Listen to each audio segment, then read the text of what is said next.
nos gusta explicitar el hecho de que cuando se habla de el Ministerio de Economía y Finanzas, que tiene entre sus roles justamente la conducción de la política económica, la política económica tiene dos palabras, política y económica. Eso quiere decir que es necesario tener las capacidades técnico-profesionales que permitan hacer políticas económicas razonables, consistentes, bien diseñadas, aprendiendo de lo que pasa en el mundo, de lo que se debe hacer y de lo que no se debe hacer. O sea, las capacidades técnico-profesionales son muy importantes, pero no deja de ser un proceso político el que legitima que esas políticas económicas se lleven adelante. Hablar de la política económica es hablar de cosas que afectan a la gente todos los días. ¿Cómo ese proceso no va a ser un proceso político? Cuando hablamos de a quiénes le cobramos impuestos, cuando hablamos de en qué se gasta el gasto público, son todas decisiones que surgen de procesos políticos. No los crea en un laboratorio, en una computadora entre cuatro paredes, el ministro de Economía. Cuando hay que ir a hacer una reforma tributaria como la que hizo el Frente Amplio, fue un enorme proceso político donde estuvo involucrado no solamente el sistema político, sino incluso todos los agentes económicos que de una u otra manera se veían alterados, favorecidos o no en el proceso de reforma.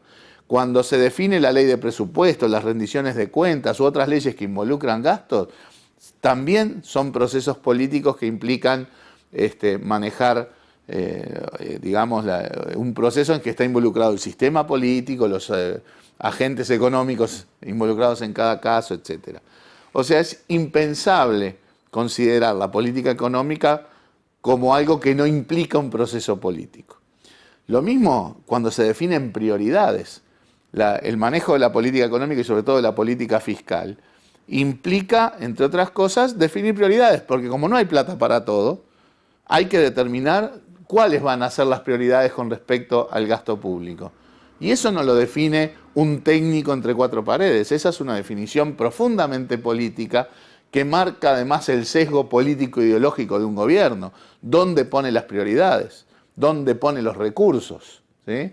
Aquí se han priorizado claramente desde el año 2005 en las leyes de presupuesto, en las rendiciones de cuenta, el gasto social.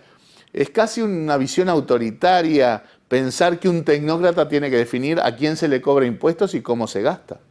O sea, la política económica es un proceso enormemente político.